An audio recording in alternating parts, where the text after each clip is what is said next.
자, 그래서 외계인의 지구 침공, 뭐 유신 진화론 이런 내용입니다. 여러분 이제 많이 들어보신 내용인데 이제 많이 들어보신 분은 이제 복습하는 식으로 보시면 되겠고요. 지금 이제 마이크를 켜시고 대답을 한번 해주세요.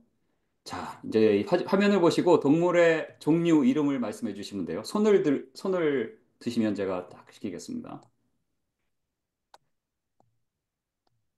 손 아무도 안 드시네? 뭐, 오케이, 오케이. 이거 네, 카멜리언이요. 해보세요.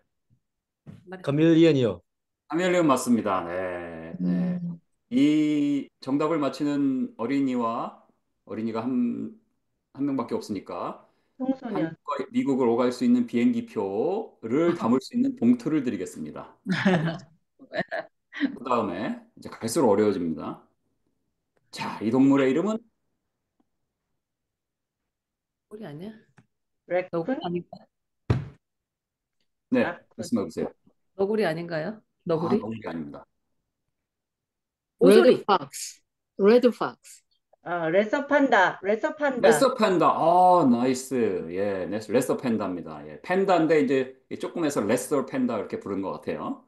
레서 팬다입니다. 자, 그 다음에 이 개구리의 종류. 무슨 개구리? 이거 무슨 거야? 옛날에 아는 것 같아. 네, 손 드셨는데요? 아니, 아마존 도깨구리? 아닙니다. 잘못한 거지. 눈 색깔을 보시면 힌트가 있습니다. 눈 색깔, 피부 색깔. 붉은 눈 청개구리라고 합니다. 음, 네, 있거나 음, 말거나 진짜입니다. 이 동물의 이름은 도롱뇽. 도롱뇽. 살라맨더. 개코, 예. 아, 개코라고 합니다. 그래서 이렇게 유리 같은 데도 기어올 수가 있어요. 근데 바닥, 이 발바닥이 이렇게 생겼거든요. 개코가. 음, 보면 하나님의 창조의 신비를 볼 수가 있어요. 잡으세요. 발바닥에 무슨 주름 같은 게 있죠. 저거를 음, 어, 90배를 확대해서 보니까 그 주름 하나하나가 또 막 굉장히 잔잔한 뭐가 있거든요. 그래서 이걸 더 확대해서 900배. 그 주름 하나하나 속에 이런 무슨 뭐 콩나물 대가리 같은 게 있죠. 요거에 여기를 또 확대해 보니까 우와, 그 안에 또 수십 개 더 작은 콩나물 대가리 같은 게 있는데 콩나물 대가리 끝이 빳빳 이렇게 편편하죠. 이 편편한 게 유리랑 붙는 거예요. 그래서 이게 무슨 접착제가 있는 게 아니라 반더왈스 포스라고 해갖고 원자와 원자와 사이에 작용하는 그런 힘 같은 거거든요. 그런 힘을 이용해서 이러한 벽에 붙을 수가 있어요. 신기합니다. 야, 여러분 그런 생각을 해보신 적이 있으신지 모르겠어요. 근데 여러분이 과학을 하시면 별 생각을 다 하는데 내가 왜 어, 뭐야 베이퍼라이즈 저기 이렇게 예? 그냥 증발되지 않고 이 상태로 그냥 있지? 생각해 보신 적 없죠? 왜냐하면 우리 몸을 구성하는 그 원자들이 정확한 위치에 있으면서 그게 안정하게 있기 때문에 되는 거지. 만일 그 원자들이 있는 위치가 만약 안정된 상태가 아니면 여러분 다 증발해서 없어지게 됩니다. 고로 힘으로 붙는 거예요. 야, 신기해요. 그게 이제 개코이고요. 얘는 뭘까요? 얘는 나무인데 이렇게. 어렵죠. 나무벌레? 나무인데 개코예요. 개코가 캐모플라지를 한 거예요. 예. 여기서 위장색. 예. 어, 예, 음, 여기 개코 눈이죠. 여기 코. 그죠? 보이죠? 발도 있고 여기. 야, 이런 위장색을 합니다. 그래서 요 마다가스카라는 그 아프리카 옆에 있는 큰 섬 있죠. 거기에 이제 만 산다고 합니다. 자, 그다음에 이게 곤충 이게 이제 그 벌레인데요. 어떤 종류의 벌레인지 말씀해 주시면 돼요. 아주 이쁘게 생겼죠? 뭘까요? 거미? 거미네. 거미 얼굴입니다. 아주 음, 이쁘죠? 거미 얼굴. 눈이 네 개네요. 그죠? 네. 어, 네, 신기하죠? 거미 얼굴 빤히 보신 적 없죠? 오늘 빤히 보시는 겁니다. 거미 얼굴. 얘네들은 뭘까요? 에그, 액은 아니고요. 씨입니다. 씨. 스윗, 씨. 스윗, 씨드. 예. 이런 아, 식물들의 씨드거든요. 근데 여러분 막 여러 가지로 생겼지만 신기하지 않아요? 어떤 씨에서는 막 이런 막 로즈가 나오고 어떤 씨에서는 막 바오밥 나무가 나오고 막 그죠? 왜냐하면은 각각의 씨에 이런 유전 정보가 다 담겨 있어서 예? 지 맘대로 되는 게 아니라 유전 정보에 담겨 있는 그 정보대로 이제 자라게 하나님의 전능하심과 또 지혜를 여기서 볼 수가 있죠. 아주 신기합니다. 예. 그다음에 좀 더 큰 스케일로 가서 행성, 플래닛, 스타즈 이런 거 한번 볼까요? 얘는 뭘까요? 최근에 찍은 아주 선명한 사진인데요. 지구 옆에 있는 행성입니다. 수성, 여성, 아닙니다. 수성에는 구름이 없죠. 달- 아주 thick한 구름층이 있는 목성, 아닙니다. 금, 달이요? 달 아닙니다. 달에는 대기가 없죠. 달만 빼놓고 다 나왔는데요. 막 목성 나오고 달 나오고 수성 나오고 금성입니다. 음. 샛별 금성. 오, 얘는 음, 글쎄요. 얘 또 태양계에 있는 행성인데요. 플래니트입니다. 좀 큰 놈들. 근데 목성 같은. 목성의 꿍댕이 부분입니다. 목성의 남극. 여러분 음, 지구에서 목성의 남극을 볼 수 있을까요? 아주 큰 망원경을 가지고 보면 지구에서 글쎄 모르겠어요. 못 봅니다. 왜 못 볼까요? 각도가 각도가 궤도가, 안 나와요. 각도가 옆에밖에 음, 못 봅니다. 그럼 얘는 어떻게 봤어요? 주노라는 우주선이 목성 탐사용 우주선이 돌면서 찍은 겁니다. 직접 가까이 음, 가서. 준호. 신기하게 생겼죠? 음, 얘는 태양. 배. 이런 태양을 수천억 개를 담고 있는 게 바로 은하입니다.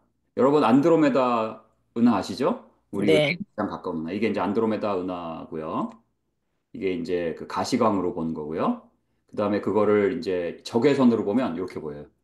같은 은하인데. 음, 신기하죠? 와우, 멋있다. 네. 그래서 이러한 은하들을 지금은 이 하여튼 특수한 기술들을 사용해서 수백만 개의 은하를 다 여러분이 구글 맵으로 지구를 보듯이 우주를 굉장히 많은 부분을 실제로 볼 수가 있게 됩니다. 그래서 지금 이제 예측되는 우리 은하 안에만 2천억 개의 별이 있다고 하고 우리 은하만 해도 크기가 10만 광년입니다. 지름이 10만 집이 뭐죠? 빛이 10만 년 동안 가는 거리. 엄청나게 정말 상상이 안 가는 크기라고 할 수 있죠. 그래서 뭐 한번 같이 읽어보겠습니다. 이런 것들 보면서 여러분이 딱 떠오르는 성경 구절은 아마 뭐 이런 걸 것 같아요. 한번 읽어보겠습니다. 시작. 너희는 너희는 눈을 눈을 높이 들어 들어 누가 이 모든 모든 것을 것을 창조하였나 창조하였나 보라. 창조하였나 보라. 이사야 40장 26절이죠. 그 다음에 시편 104편 24절 좀 같이 천천히 읽겠습니다. 시작. 여호와여 여호와여 여호와여 주께서 주께서 하신 하신 일이 일이 어찌 그리 어찌 그리 많으신지요. 많은지요. 주께서 주께서 지혜로 지혜롭게 다 지혜로 다 지으시니 그들을 다 지으셨으니 지으셨으니 지은 것들이 주께서 지은 지으신 것들이 것들이 땅에 땅에 가득하니이다. 가득하니이다. 바로 이런 구절들이 떠오르지 않습니까? 야, 여호와께서 하신 일이 어찌 그리 많은지 주께서 지혜로 그들을 다 지으셨고 주께서 지으신 것들이 땅에 가득하네요. 야, 막, 예. 이 너희는 눈을 들어 누가 이 모든 것을 창조하였나 보라. 아우 누가 했어? 하나님이 하셨네. 그죠? 하여튼 뭐 이런 거를 한번 몸풀기로 봤습니다. 자, 이제 본격적인 강의에 앞서서 여러분이 이제 그 뮤트를 하시면 되겠습니다. 음소거 한번 해보시죠. 네.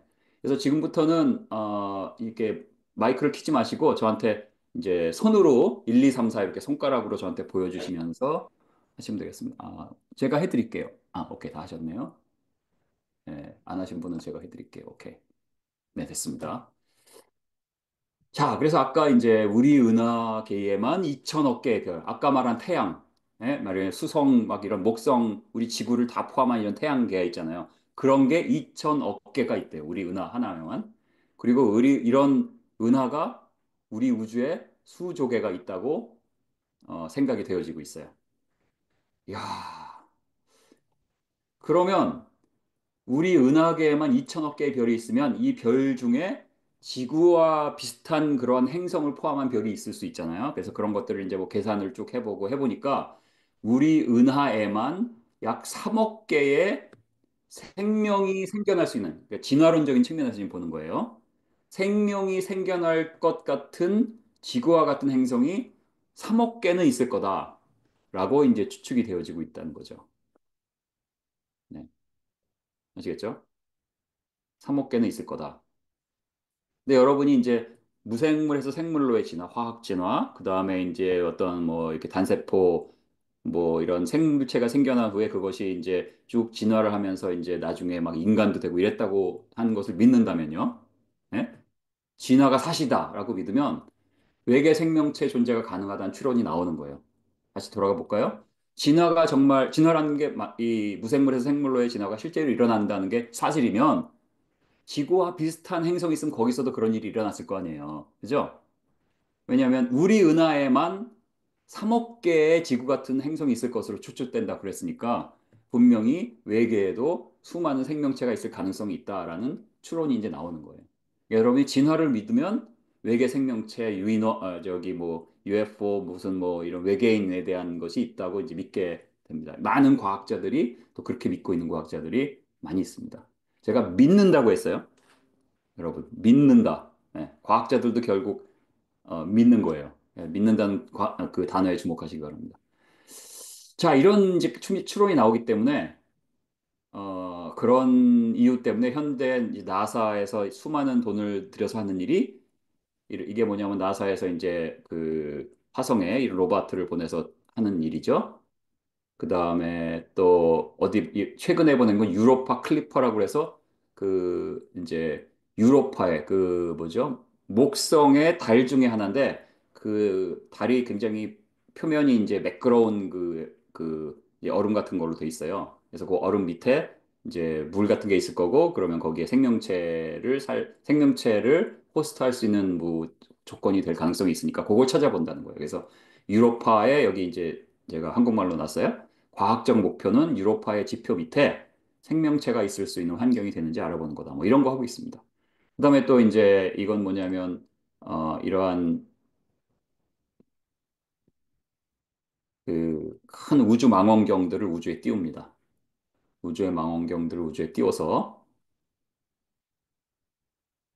많은 일을 합니다. 최근에 나온 게 제임스 웹이죠. 2년 전에. 그래서 제임스 웹 같은 경우는 뭐 이렇게 이제 다른 외계에 있는 행성에서 거기에 대기에 물 성분이 있네 뭐 이런 걸 막 찾아내고 그런 일을 하죠. 그다음에 이거는 이제 옛 동료 제가 이제 이름은 지웠어요. 옛 동료하고 제가 나사에서 일을 했었기 때문에 옛 동료하고 이제 연락이 됐는데 그 동료가 지금 뭐, 요새 어떻게 지내 그러니까 야 요새 여기 보면 이 나사 플렉십 다음에 이제 본격적으로 할 게 이제 이러한 특정한 망원경 우주 망원경을 이용해서 Earth 2.0 맨 밑에 Earth 2.0 찾는 거야. 너무 익사이링해. 난 정말 너무 신나. 이런 거 하고 있어요. 예. 이런 거를 실제로 이제 과학자들 믿고 하고 있어요. 왜 찾아요? 얼트 2.0이라는 게 뭐야? 외계 어디엔가 또 지구와 같은 그 행성이 있을 것이다. 그럼 거기도 생명체가 살 수 있겠네? 야, 외계인 만나면 신나겠네? 뭐 이런 겁니다. 그런 이제 생각을 갖고 일을 하는 거죠. 또 TV에 뭐 미국뿐만 아니라 한국도 TV 보면 뭐 이제 YTN 사이언스 해가지고 뭐 과학자들도 확신한대, 확신. 외계 생명체 존재. 남극에 가서 보니까 남극 그 밑에 그 얼음을 막 1000m를 뚫어서 보니까 거기에 밑에 막 이런 미생물들이 많이 살고 이렇게 새로운 종의 막 미생물들이 사는 걸 보고 이 정도면 화성의 꽁꽁 얼어있는 땅에서도 이런 게 살고 있지 않을까요? 이런 생각을 하게 됐어요. 그래서 이런 막 외계인 얘기하고 이제 그러는 게 뭐 많이 나오죠. 여러분이 관심만 있으면 외계인에 대한 거 엄청 많죠. 자, 그래서 외계인이 있다 없다 이거를 말하기 전에 먼저 일단 있다고 가정을 하고 외계인이 존재한다면 외계인의 지구 침공이 가능한가? 그걸 먼저 알아보겠습니다. 여러분 뭐 제 강의를 들어보신 적 있죠? 이런 거에 대해서. 근데 이제 못 들어보신 분도 계시니까 한번 해보겠습니다. 그래서 여러분이 화면에다가 손가락으로 딱 1, 2, 3, 4, 뭐 4번이면 4번, 2번이면 2번 보여주시면 돼요. 외계인이 존재한다고 가정하려고. 오케이. 그래서 막 기술이 엄청 문명이 발달했어. 그럼 외계인이 지구를 침공하는 영화 엄청 많이 보시잖아요. 가능할까 안 가능할까? 그죠? 1, 2, 3, 4 한번 보여주세요. 시작. 정직하게. 네, 화면에다 보여주셔야 돼요. 예. 여러분 손만 올리면 되는 게 아니라. 오케이. 화면에 여러분 손이 보여야 됩니다. 2번이 많고 1번, 네, 2번, 3번. 네, 오케이. 2 했다, 3 했다 그러신 분도 있고 그러네요. 정답은 2번이에요. 그래서 제가 왜 2번인지를 알려드립니다. 아시겠죠? 잘 들어보세요. 왜 2번인지 알려드리는 거예요. 불가능. 피지컬리 불가능해요. 그래서 외계인이 있다고 해도 지구에 못 와요. 그래서 왜 그런지 알려드릴게요. 그래서 이 얘기는 뭐 이렇게 창조과학적인 그런 것들이 아니라 제가 이제 대학에서 가르치잖아요. 거기 물리학과 학생들 대상으로 해도 끽소리도 못 합니다. 이러이러해서 외계인 뭐다 그러면 못 오네요. 끽소리도 못 해요. 물론 이제 여기서는 이제 그런 막 계산식 이런 거 안 집어넣고 그냥 간단하게 얘기한 거지만요. 그래서 여러분 그 우리 태양계에서 가장 가까운 별이 뭔지 아세요? 알파 센토리라고 그럽니다. 알파 센토리. 그래서 이게 삼성 시스템인데 요 오른쪽 밑에 보면 삼성 시스템 알파 센토리 A, 알파 센토리 B, 그다음에 프록시마 센토리 이렇게 있어서 한 뭐 4.24, 23 강년 정도 떨어져 있어요. 지금 1975년인가요? 몇 년에 발사해서 그 우주선 2대가 아직도 태양계 밖을 거의 이제 벗어나고 있거든요. 지금 벌써 한 50년째 날아가는 거죠, 그죠? 이 보이에저라고 그러는데 이 보이에저가 속도가 지금 음속의 50이에요. 마하 50. 이 음속의 50배 속도로 알파 센토리 가는데 얼마나 걸릴까요? 계산을 제가 한번 해봤어요. 7만 5천 년 걸립니다.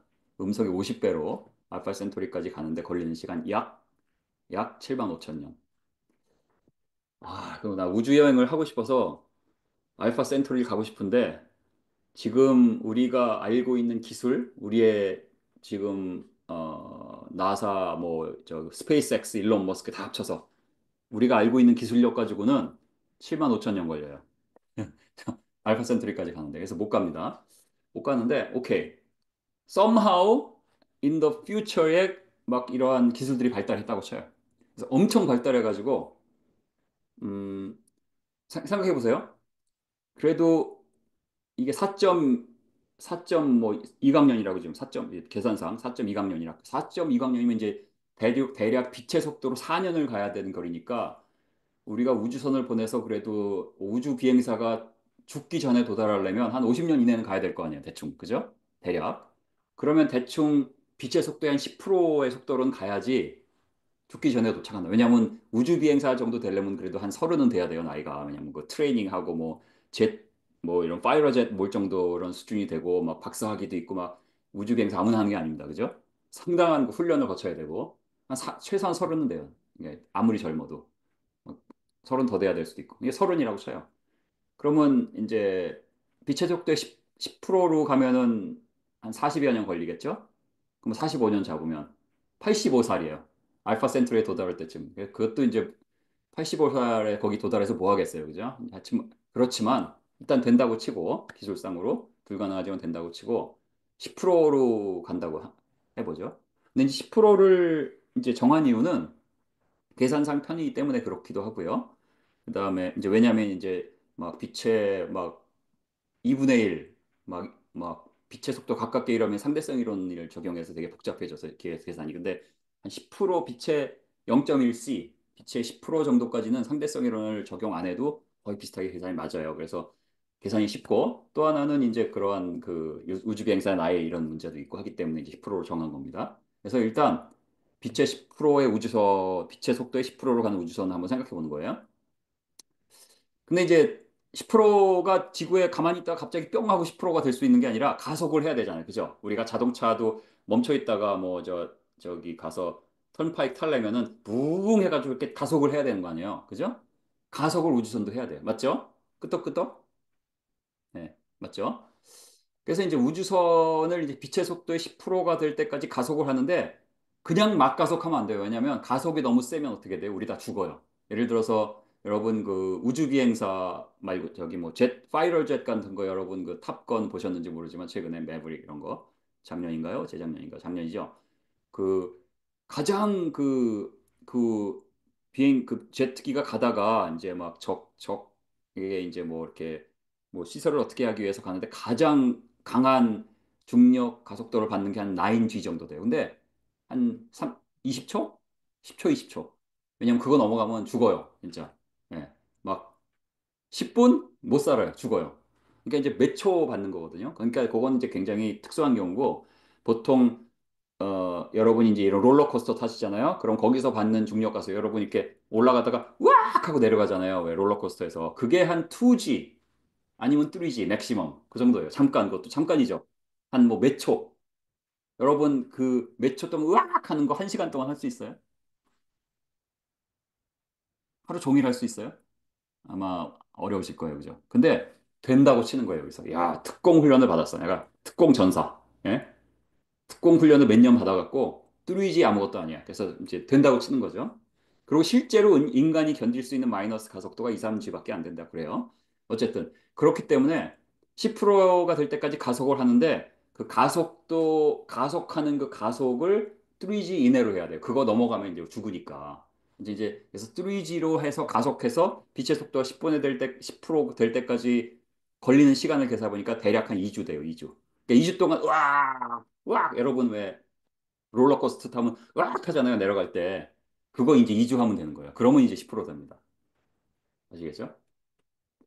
오케이. 근데 일단 빛의 속도의 10%가 되는 기술도 없고 이제 이렇게 3G로 뭐 2주 가속하는 것도 이제 실제로 불가능해요. 하지만 일단 편의상 된다고 지금 가정을 하죠. 된다고. 그 다음에 오케이 된다고 치고 이게 이 그림 혹시 뭔지 아시나요? 이게 뭐냐면 그 우주 정거장이 있는데 거기에 이제 유리가 강화 유리 아니에요. 왜냐면 밖에는 진공이고 그죠? 안에는 이제 우주 비행사에 살고 그러니까 강한 이제 유리로 돼 있죠. 근데 뭐가 날라와가지고 이제 부딪혀서 깨질 뻔했어요. 그래서 이제 큰 사고가 날 뻔했죠. 뭐가 날아왔냐면 그 비슷한 궤도에 다른 그 세럴라이트에서 페인트 조각 하나가 떨어져 나온 거예요. 그래서 페인트 조각이 이 유리창에 부딪혔는데 이렇게 됐어요. 왜 그럴까요? 서로 속도 차이 때문에 속도가 크면 에너지가 속도의 제곱에 비례해서 연동 에너지가 커져요. 그래서 엄청난 이제 충격을 이제 받는 거예요. 야, 페인트 조각 하나가 나풀나풀 페인트 조각 여러분. 나풀나풀 이렇게 페인트 칠했다가 벗기면 나풀나풀 하잖아요. 얇고. 그거 얘기하는 거거든요. 근데 가만 있어봐. 우주 정거장 도는 속도는 뭐 10%는커녕 뭐 빛의 속도의 막 만 분의 1도 안 되는데 빛의 속도의 10%의 우주선이 가다가 계산을 해봤어요. 이건 제가 이제 계산식 안 넣습니다. 참깨, 이 페인트 칩보다 더 작은 참깨 하나로 부딪히면요. 히로시마 원폭보다 더 큰 운동 에너지를 가져요. 그 어떻게 되는 거예요? 끝장이에요, 끝장. 다 죽어요. 예. 어떤 분은 또 이런 얘기를 하니까, 우주선을 튼튼하게 만들면 될 거 아닐까요? 이제 그렇게 튼튼하게 만들 수도 없겠지만, 설사 튼튼하게 만들어도 그 강력한 그 에너지 때문에 안에 있는 사람은 어차피 통닭이 됩니다. 그래서 어차피 죽어요. 이래저래 죽어요. 그래서 이제 무슨 얘기냐면, 이 제목을 보면, 이런 우주선은요, 우주 알갱이 하나도 부딪히면 안 돼. 근데 우주 알갱이가 우주에 있을까요, 없을까요? 많아요. 많아요.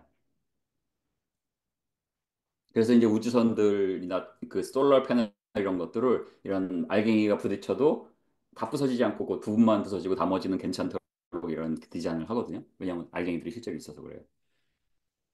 자, 근데 부딪히면 안 돼요. 이런 우주선은. 그러면 이제 그럼 멈추면 되지 뭐. 저기 알갱이인데 그럼 쫙 가다가 왜 여러분 차로 브레이크 밟듯이 멈추면 아니면 피하지 꺾어 그러고 피하면 되지. 그래서 이제 멈출 수 있는지 피할 수 있는지를 계산해 볼 수가 있거든요. 멈추는 게 이게 이제 멈춤거리는 제가 쓴 거를 이게 실제로 한국말이 멈춤거리인지 모르고 이제 브레이킹 디스턴스 이렇게 해요. 브레이킹 디스턴스. 왜냐하면 딱 보고 사슴이네 밟아 그러고 이제 끽 한단 말이에요. 제가 며칠 전에 또 사슴 칠 뻔했는데 끽 뭐야 브레이크를 밟은 다음부터 밟아도 나가나 어느 정도 그죠? 나가가지고 멈출 때까지 간 거리가 그 브레이킹 디스턴스거든요.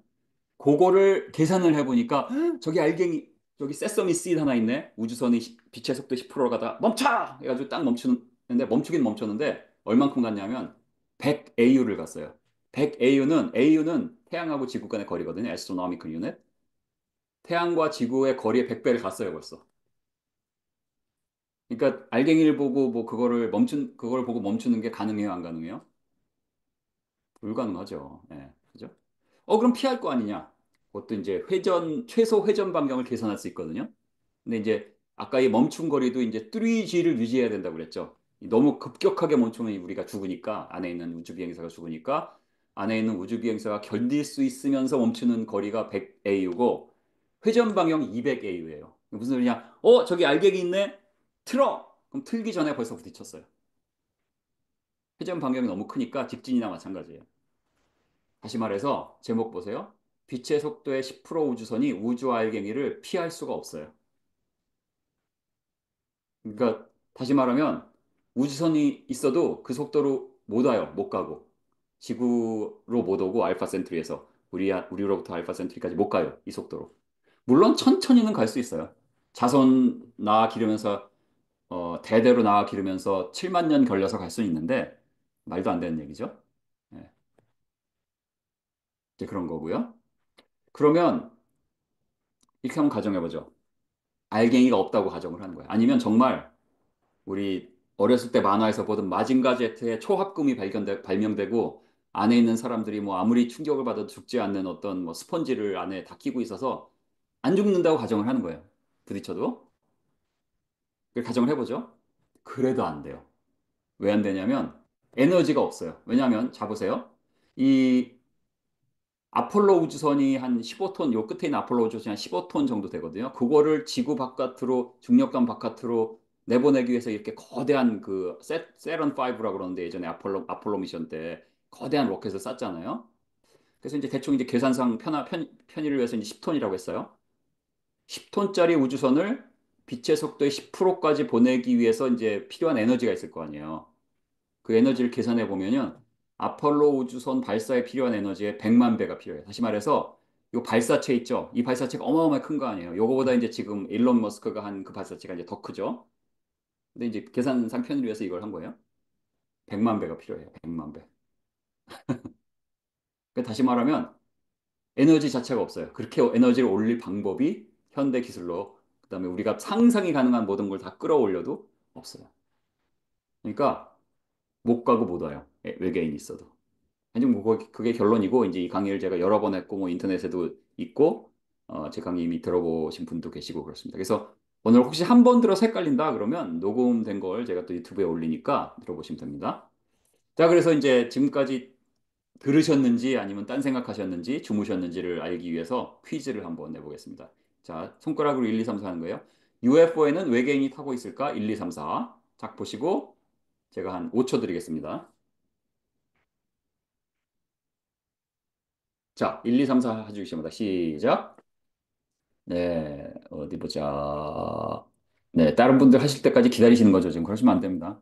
자기의 주관을 가지고 해주세요. 네, 3번, 4번, 네, 4번. 안 하시는 분은 뭐, 딴 생각하셨구나. 뭐 할 수 없습니다. 네, 4번. UFO는 말 그대로 unidentified flying object이죠. UFO가 unidentified flying object. 그래서 미확인 비행 물체. 외계인과 관계없습니다. 그러니까 UFO 뭐 너무 걱정할 거 없어요. 그냥 UFO 뭔지 몰라요. 저도 몰라요.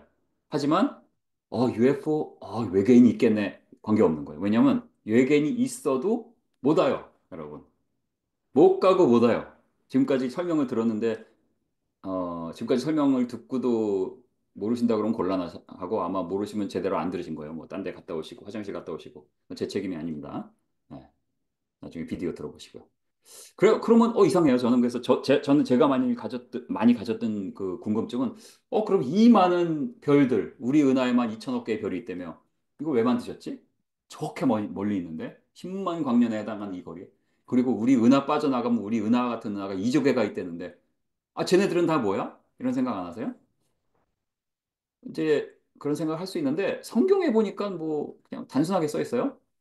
그냥 제가 읽어야겠네요. 창세기 1장 14절에 보니까 무슨 말이 있냐면 하나님이 이제 광명체들을 만드셨는데 그것도 이 낮과 밤, 이건 해와 달이죠. 낮과 밤을 나뉘게 하는 거. 그다음에 이제 광명체들이 하는 일이 뭐예요? 징조와 계절과 날과 해를 이루게 하는 거라고 써 있는 거예요. 다시 말해서 이 별들, 은하들은 우리가 지구로부터 관측할 수 있도록 창조하신 거예요. 보라고. 거기 우주선 타고 가라고 창조하신 거 아니에요. 왜냐하면 못 가요. 피지컬리 못 간다니까요. 그때 또 어떤 학생이, 물리과 학생이, 교수님, 그 이제 미국 학생이죠. 월프 엔진을 쓰면 되지 않나요? 뭐, 웜홀을 만들면 되지 않을까요? 아니, 그거는 너 스타트rek에서 본 얘기고, 진짜로 우리가 우리가 현대 기술 아니면 또 미래 뭐 앞으로 뭐 100년 이내에 어떤 진짜로 생길 수 있는 기술 그런 거 사실적인 거를 총동원할 때 할 수 있어 안 돼? 뭐 웜홈이라든가 무슨 뭐 월프 엔진 이런 거는 뭐 공상과학 수술이거든요. 뭐 이게 얘기만 되는 거지 실제로 될 수 있는 게 아니거든요. 그런 공상과학 이런 거를 누우면은 못하는 게 어딨냐? 모든 걸 다 하지. 그거 말고 실제인 거를 볼 때 가능해 안 가능해? 그거 뭐 아무도 뭐 다 깨불합니다. 못한다고. 예? 미국의 물리학과 학생들도 그럽니다. 그래서 이 별들, 은하들은 우리가 지구로부터 보도록 창조하신 거라니까요. 우리를 위해서. 그렇죠. 그 다음에 이런 이제 또 뭐, 그 다음에 뭐 아까도 말씀드린 대로 이 시편 19편 1절에 봐도 하늘이 뭐야? 하나님의 영광을 선포한다. 또 궁창이 그의 손으로 하신 일을 나타낸다. 그러기 위해서 만드신 거다. 그게 이제 우리가 크리스찬으로서 바라보는 우주이다. 이렇게 볼 수 있겠습니다. 자, 그다음에 이제 진화에 대한 얘기인데, 그래도 외계인이 있지 않, 오케이. 외계인이 있어도 못 온다고 그랬으니까, fine. 뭐, 그거는 뭐, 못 온다고 그랬으니까, 오케이.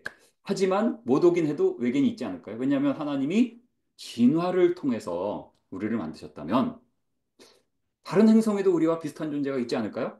이런 질문 충분히 할 수 있는 거거든요.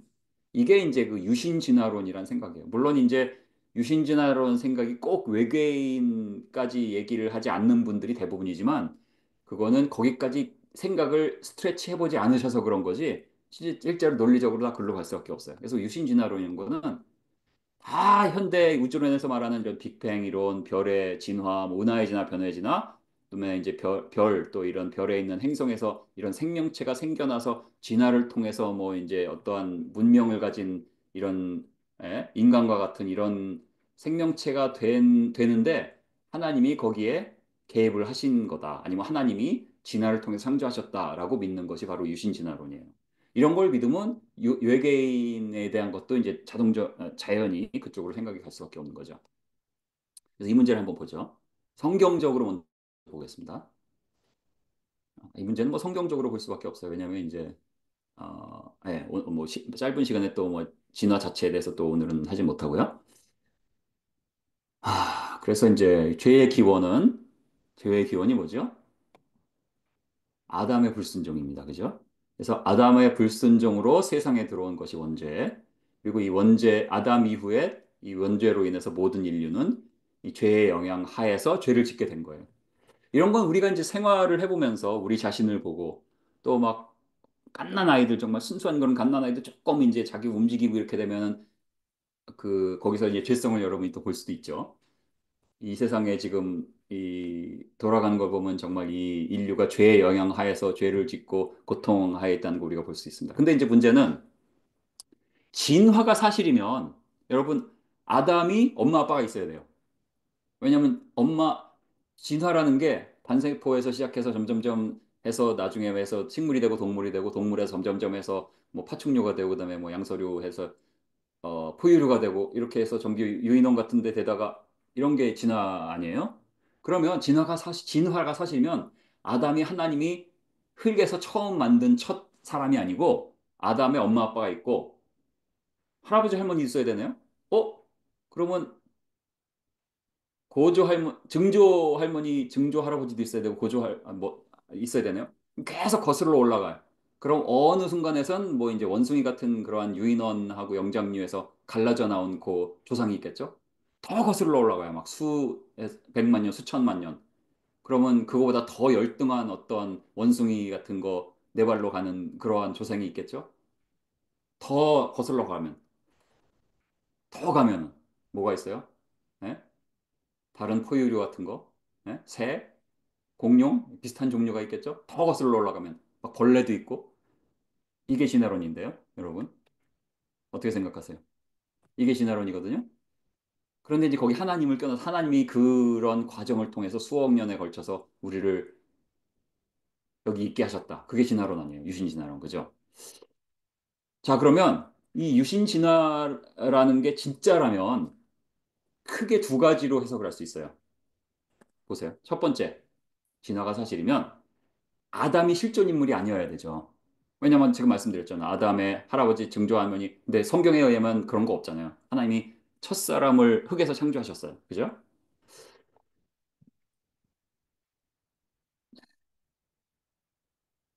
그렇게 되면 무슨 일이 일어나요? 첫 번째, 첫 번째 지금 문제. 아담이 실존 인물이 아니라면 에덴 동산 이야기가 그냥 신화가 되는 거죠. 그냥 옛날 이야기. 맞죠? 에덴 동산의 이런 모든 이야기, 이제 창세기 3장이 신화가 되면 원죄의 근거는 어디 있죠? 원죄가 근거가 없어지면 구원의 필요성도 없어지는 문제가 생긴다 이거예요. 맞습니까? 그래서 이러한 입장을 견지하는 신학자들의 발언을 제가 좀 이따 좀 또 공개를 하겠습니다. 이게 이제 첫 번째 해석이고요. 아담은 실제 인물이 아니다. 진화가 사실은. 두 번째 해석은 진화가 사실인데 나는 성경이 무효하다고 믿어. 그래서 아담이 있었어. 근데 아담의 정의를 달리한 아담은 하나님이 흙에서 뭐 만화같이 만드신 게 아니라 진화를 통해서 원시 인류까지 됐단 말이에요. 그래서 유인원이 점점 머리가 좋아지다가 머리가 어느 정도 좋았을 때 하나님이 한 집단 또는 한 사람을 찍어서 너 나랑 언약을 맺자. 그것을 아담이라고 했다는 것이 현대의 그 유신 진화론을 믿는 많은 신학자들이 주장하는 바고 또 찬성하는 바고 여러분 이름 들으면 알 만한 존경하는 신학자들 많이 이런 쪽에 동의를 해 왔습니다. 여러분이 들으면 놀라실 만한 분들도. 근데 그렇게 얘기할 수밖에 없는 게 그분들은 진화가 진짜라고 믿으니까 그럼 그렇게 해석할 수밖에 없는 거죠. 근데 뭐 여러분이 아시다시피 인간이 진화되었다는 관점은 하나님의 형상대로 창조되었다는 성경적 관점을 약화시키죠. 하나님이 영을 아담의 코에 영을 불어넣으셨다는 것은 우리가 생명체가 됐다는 그거뿐만 아니라 우리가 하나님의 형상대로 창조된 영적인 존재라는 것 아니에요. 근데 인간이 진화되었다는 관점을 가지면은 이 문제 자체가 약화가 되죠. 뭐 어느 시점에 하나님이 영을 불어넣어야 되지? 영을 불어넣었다는 소리가 뭐지? 그래서 막 그냥 형이상학적으로 막 해석을 한다든지 그래서 이상하게 해석을 하게 되고 그다음에 인간이 원시 유인원으로부터 진화했다면 또 많은 죽음이 이미 있었네요. 근데 성경에는 분명히 죽음이 죄로 인해서 파생된 거 아니에요? 죄로 인해서 생긴 거. 죄가 들어오기 전엔 죽음이 없었잖아요. 그죠? 성경에는. 그래서 이러한 이제 성경에 대한 해석에 대한 문제를 이제 문제점을 이제 야기시키죠. 그래서 다시 한번 정리하면 유신 진화론적인 관점은 하나님의 직접적이고 초월적인 창조 행위와 충돌된다는 것을 부인할 수 없고 또 뭐 아담 한 사람의 타락으로 죄가 인류에 들어왔다는 성경의 가르침과도 모순되고 예수 그리스도의 구속 사역과도 이제 이 구속 사역과도 이제 직결되는 문제죠. 이 예수 이 그리스도의 구속 사역에도 영향을 미치는 거예요. 만일 유신 진화를 믿으면. 그래서 이제 그러다 보면 이제 구원의 필요성도 약화시킨다 이런 문제가 이제 있겠어요. 그래서 유신 진화론을 우리가 이제 받아들일 수가 없다. 그리고 이제 어 제가 다니는 교회에 이제 지지난주 금요일에 이제 신학자 한 분이 와서 이제 유신 진화론에 대한 또 말씀을 이제 하셨는데 그도 이제 비슷한 말씀을 하셨습니다. 그래서 유신 진화론은 그분이 하신 말씀이 그냥 진화론보다 더 위험하다. 왜냐하면 그냥 진화론 이제 안 믿는 사람들이 주장하니까 교회 내에서는 저 사람들 안 믿으니까 그렇다고 하는데 유신 진화론은 교회 내에서 주장되는 바거든요. 교단 내에서 지정되는 바고 그러니까 훨씬 더 위험해요. 존경하는 목사님이 진화론 믿는데 그리고 우리 목사님이 성도들 눈치 보느라고 진화론이란 얘기는 안 하지만 실제로는 유신 진화론적인 관점을 갖고 있어. 이런 문제이기 때문에 사실은 그냥 진화론보다 유신 진화론이 더 위험한 문제다. 이런 말씀을 하셨는데 저도 거기에 동의를 합니다. 그래서 이제 네, 이런 이제 위험한 문제다라는 걸 말씀드리고요. 그다음에 여러분이 아마 이분 좋아하시는 분이 계실 수도 있는데 연대 이제 김학철 박사라고 해서 뭐 잘잘법인가요? 그래서 굉장히 인기 있습니다. 그 유튜브에 뭐 근데 그분이 뭐 창조냐 진화냐 사실은 이게 맞습니다. 뭐라 그래요? 유신 진화가 맞다고 얘기하는 거예요. 창조과학에 대해서 과학자들은 창조과학을 비과학이라고 생각한다. 물론 안 믿는 과학자들, 유신 진화로 믿는 과학자는 당연히 창조과학을 비과학적이라고 생각하죠. 이 창조론은 진화론하고 부딪히지 않아요. 왜냐하면 이분은 유신 진화를 믿으니까. 이 굉장히 사실은 위험한 분입니다. 네, 여러분, 뭐 이분 알으셨는지 모르겠지만 위험한 분이에요. 그래서 조심하시기 바라고요. 그다음에 아까 이제 그 유신 진화론을 받아들일 때 두 가지 관점을 크게 본다고 그랬죠. 이제 두 번째 관점은 제가 말씀을 드리고 첫 번째 관점은 이제 아예 아담의 존재를 부인하는 거 아니에요? 그죠? 그래서 창세기 뭐 이제 1장, 창세기 3장의 신화로 보는 거잖아요. 그래서 그렇게 보는 관점을 가진 신학자들이 어떻게 말하고 있나? 이게 이제 After Adam 해가지고 Reading Genesis in an Age of Evolutionary Science.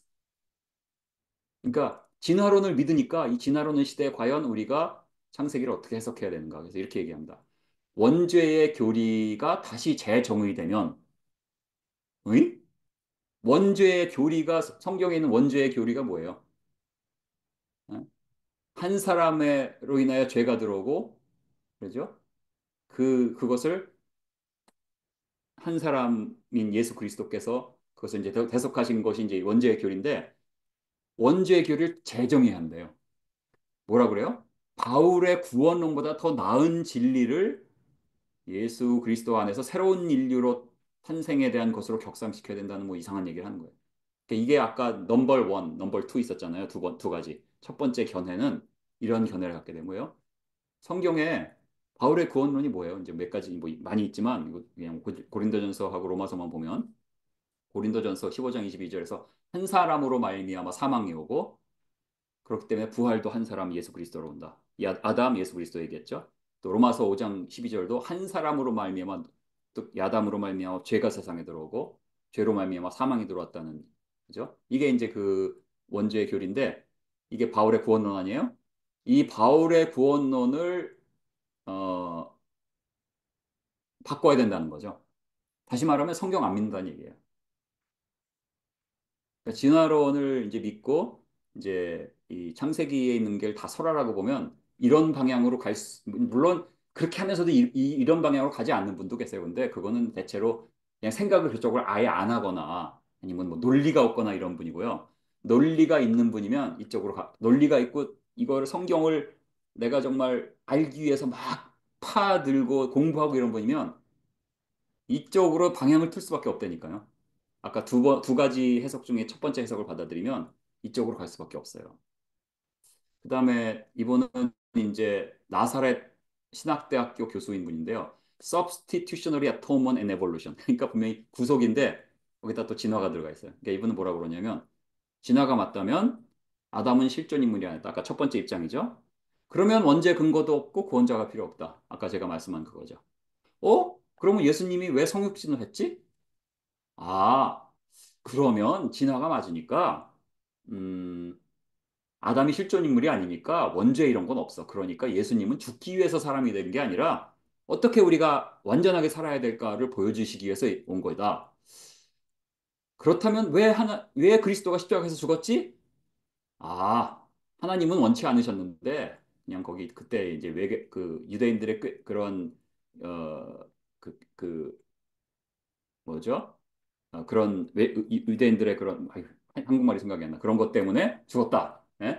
그래서 하나님은 여러 가지 방법으로 용서하실 수 있으며 피를 필요로 하지 않으신다. 이런 거는 제가 괄호를 쳤어요. 이런 암시를 합니다.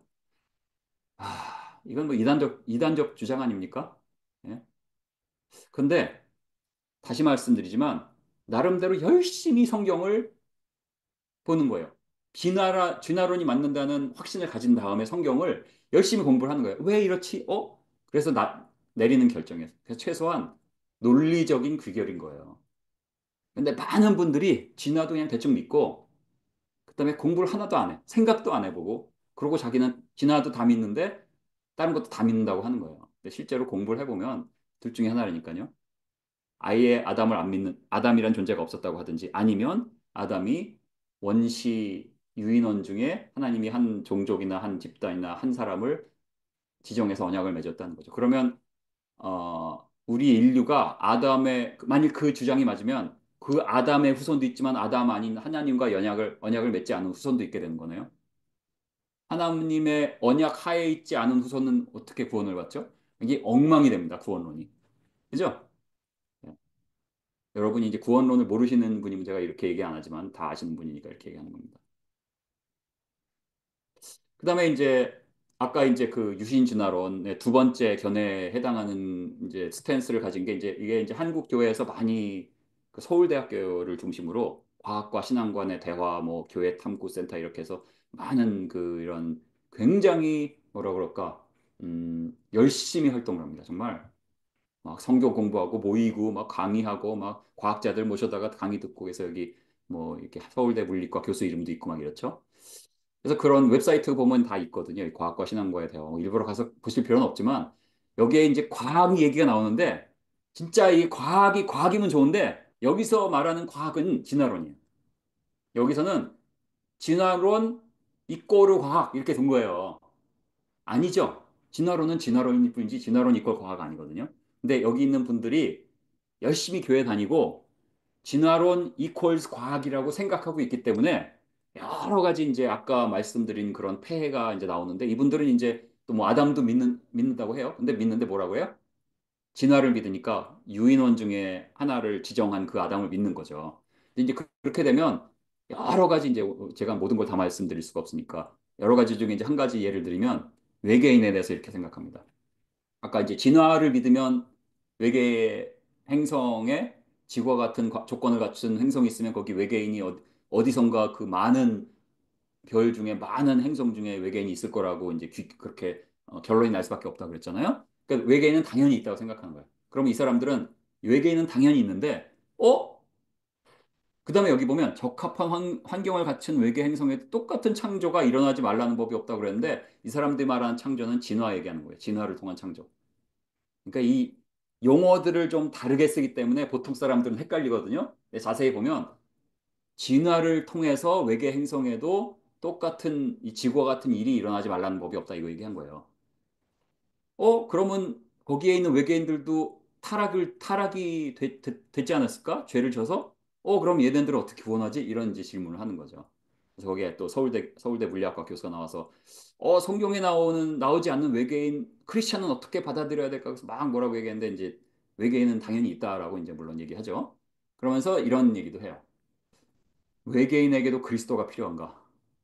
이 무슨 소리냐면 이런 얘기를 합니다. 그래서 이것도 이제 옛날에 막 보수적인 신학교에 계시는 분이 그 신학자가 나와서 지금 이상한 이런 일을 하고 있는 건데 참 슬픈 일인데 여기 보면 우주 기독 왼쪽 보세요. 우주 기독론이라고 해서 우주 신학 정말 웃기지 않습니까? 우주 신학이래요.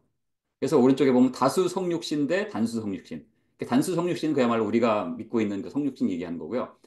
다수 성육신이란 거는 여기 맨 오른쪽 아래에 보면 여기 어떤 행성에는 막 조류가 이제 진화가 더 잘 돼갖고 막 조류가 머리 좋게 돼서 이제 사람이 막 날아다니게 되고 어떤 행성에는 나무 같은 이렇게 생긴 게 막 돼서 막 머리가 좋게 돼서 막 걸어 다니게 되고 이런 게 막 수천, 수만, 수억 개가 있다고 가정하면 각각의 행성에도 예수가 가야 되지 않나? 그러면 예수가 이 각각 수백, 수천, 수만, 수억의 예수가 가야 되지 않을까? 라는 질문을 던지는 거예요. 그래서 뭐 좋게 생각하면 나름대로 이제 성경 나름대로 이제 크리스찬이라는 그러한 베이스하에서 이제 뭔가 믿어보려고 하는 건데 문제는 잘못 좀 이상한 방향으로 나아가는 거예요. 왜? 진화론이 기정사실이라고 믿기 때문에 그런 거예요. 야, 이건 정말 저는 이걸 지금은 이제 익숙해져서 그러지 않지만 볼 때마다 막 소리를 막 질렀어요. 너무 화가 나서 이런 거 보면서. 아니죠. 그래서 뭐 여러분 성경에선 뭐라고 그래요? 성경에선 로마서 5장 12절 한 사람으로 말미암아 죄가 세상에 들어왔다고 그랬고 죄로 말미암아 사망이 들어왔거든요. 한 사람으로 말미암아서 한 사람이 아담. 그럼 여기에는 한 사람이 아니라 각 행성마다 한 사람인 거네? 각 행성마다. 그다음에 사망이 한 사람으로 말미암아. 사망이 누구예요? 아담으로 말미암았고 죽은 자의 부활도 한 사람 누구예요? 예수 그리스도. 그러면 이제 어떤 분은 아니 성경에서 맞는데 성경에서는 이제 하나님이 우리 지구의 한정에서만 얘기한 거고 다른 별에서는 다른 성경이 있을 것이다. 여기서 이제 그런 식으로 얘기해요. 예? 그런 식으로. 야, 그럼 이제 우리가 그걸 어떻게 대답하죠? 근데 이걸 보면 그 말이 안 돼요. 왜냐하면 여기 보시면 히브리서 10장 12절에 보죠. 오직 그리스도는 죄를 위하여 한 영원한 제사를 드리고 하나님 우편에 앉으셨죠. 한 영원한 제사를 드렸네요. 단 한 번의 제사. 구약 때는 1년에 한 번씩 또 대제사장이 지성소에 들어가서 뭐 또 피를 뿌려야 됐었고 또 죄를 지을 때마다 와서 또 제사 드리고 뭐 이런 게 있었잖아요. 근데 우리의 대제사장인 그 예수 그리스도는 매번 하실 필요가 없는 거죠. 단 한 번. 영원한 제사. 근데 이 영원한 제사가 지구에서만 영원한 제사면 야, 이거 문제가 생기는데. 그다음에 하나님 우편에 앉아 계셨다는 건 뭐죠? 사역의 그 뭐라고 그러죠? 컴플리션을 얘기하는 거예요. 예? 이 구원을 위한 길을 열어놓으신 그 사역이 끝내셨다는 거 아니에요. 그러니까 앉으신 거잖아요. 그런데 이게 각 행성마다 각 행성마다 영원한 제사를 드리고 각 행성마다 한 다음에 하나님 우편에 앉으시면 하나님 우편에 수억의 예수가 계셔야 되네. 이건 무슨 다신교입니까? 무슨 힌두교입니까? 이상하게 만드는 거라니까요. 근데 말도 안 되는 얘기다. 그럼 뭐냐? 한 영원한 제사. 시간적으로, 공간적으로 영원한 제사. 단 한 번의 제사. 모든 것을 전 우주를 아우르는 영원한 제사입니다. 과거, 현재, 미래. 우리의 죄를 모두 대속하신 그 영원한 제사. 지구뿐만 아니라 이 모든 우주까지 다 포함한. 왜냐하면은 죄로 인하여 아담 하에 있는 모든 피조물이 고통을 받았잖아요. 저주가 왔잖아요. 우주도 마찬가지일 거라는 겁니다. 그래서 실제로 우주도 보면 이 갤럭시들이 다 이쁜 게 아니라 어느 건 막 서로 갤럭시와 갤럭시가 부딪혀서 막 부서지기도 하고 막 무시무시한 일들이 여기저기 많이 일어나거든요. 그래서 저는 그것을 이것도 죄로 인해서 이 아담 하에 있는 모든 피조물이 지구에만 한정된 것이 아니라 온 우주인 것이다. 이렇게 믿을 때 그 영원한 제사로 이 모든 것에 대한 대속을 드리시고 하나님 우편에 단 한 분이 앉으신 거죠. 수억의 예수가 가서 앉으신 말이 됩니까? 그러니까 이런 성경을 디스톨트하지 않으려면 진화론하고 성경은 맞지 않는다. 이렇게 말씀드리겠습니다. 자, 그래서 딴 것 같아요. 그래서 근데 많은 과학자들 사람들이 그래도 이제 진화론 다 믿거든요. 근데 여러분 저도 과학자 아니에요? 저도 이제 대학 교수로 막 20년 또 나사에도 한 10년 일했었고요. 그러니까 학계, 연구 이런 거에 어, PhD 이후에도 30년 넘게 제가 한 거예요. 그래서 이 PhD 학생 포스닥까지 하면 훨씬 더 오래 학계에 이제 있었던 거죠. 그러니까 학계에서 이렇게 돌아가는 걸 다 아는데 여러분 과학자들이라서 여러분 자기 분야 아닌 뭐 예를 들어서 이제 뭐 물리학을 전공했다. 저도 이제 물리 이런 이제 관계된 거지만 물리학을 전공했다. 그럼 그런 사람들이 뭐 생물학에 대해서 잘 알까요? 화학에 대해서 잘 알까요? 대부분 모르거든요. 그러면 생물학을 전공한 진화과학자가 이렇게 해서 진화가 맞는다 그러면요. 저 과학자가 맞는다 그러니까 맞지 하고 믿는 거죠. 그거 자세히 잘 모릅니다. 그래서 여러분들이 딱 볼 때 그냥 TV나 이런 백과사전 보고서 과학자들 이렇다더라 그럼 그거 그냥 그런가 보다 하고 믿잖아요. 과학자들 똑같아요. 다를 거 하나도 없어요. 자기 분야에 있는 그거 하나 아는 거죠. 다른 거는 크게 다르지 않습니다. 그래서 이 지금 왜 모든 많은 사람들이 진화를 받아들이는 것으로 보이냐면 이 모든 많은 사람들이 이러한 진화론이라는 패러다임 안에 들어가 있기 때문에 진화론이라는 패러다임 하에 있기 때문에 그래요. 그래서 그 바깥에서 저 같은 사람은 이제 그 진화론이라는 패러다임 바깥에서 이제 지금 되어지는 일과 이런 증거들을 보면서 여러분께 좀 그 바깥에서 보는 입장을 말씀드려서 창조론적인 입장을 말씀드린 거고 이 패러다임 안에 우산 안에 들어가 있으면 그거밖에 못 보죠. 그리고 그런 것을 신념으로 갖고 있기 때문에 막 진화를 믿는 사람한테 진화 아니다 이러면은 그거를 그래 너는 왜 진화가 아니라고 생각하냐 차분하게 서로 증거를 갖다 내면서 토의합니까? 아니 화냅니다. 왜 화내요? 신념화가 돼 있기 때문에 화내는 거예요. 그래서 여러분 어떤 이런 거를 할 때 화를 낸다. 신념화가 돼 있어요. 근데 대부분은 신념화가 돼 있다는 거예요. 진화론, 오란연대, 자연주의 뭐 그런 겁니다. 네. 하여튼 뭐 그렇고요. 그래서 이제 결국은 이제 여러분이 두 가지 렌즈를 가지고 볼 수 있는데 성경적인 렌즈로 보느냐 아니면 이제 자연주의적인 렌즈로 보느냐 이것으로 볼 때 똑같은 것을 보면서 해석을 달리할 수 있는데 우리는 성경의 렌즈를 통해서 이제 보는 것이 맞다 이렇게 말씀드립니다. 그래서 마지막으로 이제 여러분이 그 유튜브에 김진호 박사의 창조론 강의 이렇게 치시면요. 이렇게 여기 이게 다 플레이리스트 하고 누르면 요 안에 이제 플레이리스트가 있고 각각의 그 목록 안에 또 많은 영상이 있습니다. 창조과 관련된 영상. 그래서 그런 영상들이 있으니까 여러분들이 시간 되는 대로 한번 이렇게 보시고 또 오늘 한 강의도 또 유튜브에 올릴 겁니다. 그 이제 뉴스송구의 그 플레이리스트가 따로 또 있거든요. 좀 더 밑에 있나 보다. 거기에도 이제 있으면 여러분이 한번 쭉 하고 보시면 되겠습니다. 네, 이렇게 해서 마쳤고요. 이렇게 해서 마치도록 하겠습니다. 네, 수고하셨습니다.